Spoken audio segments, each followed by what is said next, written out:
नमस्कार. नुसता नाग हा शब्द जरी उच्चारला तरी आपल्या अंगावर सर्रकन काटा येतो.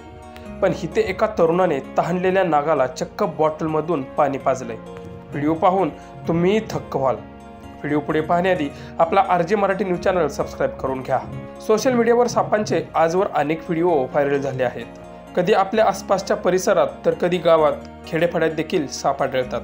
साप दिसला की प्रत्येक व्यक्ती आपला जीव वाचवण्यासाठी कधी त्याच्यावर हल्ला करतात तर कधी नागपंचमीला नागाची पूजा करतात आणि त्याला दूधही प्यायला देतात. मात्र सापांची भीती आपल्या प्रत्येकाच्या मनात कायमच राहते. अशातच सोशल मीडियावर एक विचित्र व्हिडिओ समोर आलाय. या व्हिडिओमध्ये चक्क एक व्यक्ती सापाला पाणी पाजताना दिसतोय.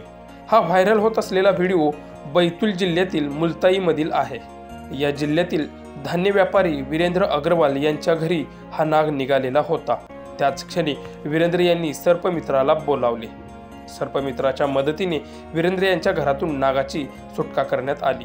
मात्र जंगलात नागाला सोडण्याच्या आधी सर्पमित्राने नागाला बॉटलने पाणी पाजले. विशेष म्हणजे तो नागही पाणी पित होता. त्या नागाने व्यक्तीवर हल्लाही केला नाही. हा व्हिडिओ तावी जर्नलिस्ट या ट्विटर अकाउंटवरून शेअर करण्यात आला आहे. व्हिडिओ शेअर होतात अनेक प्रतिक्रिया व्हिडिओवर येत आहेत. हजारोंच्या घरात व्हिडिओवर लाईक्स मिळत असून लाखोंच्या घरात व्हिडिओवर व्ह्यूज मिळत आहेत.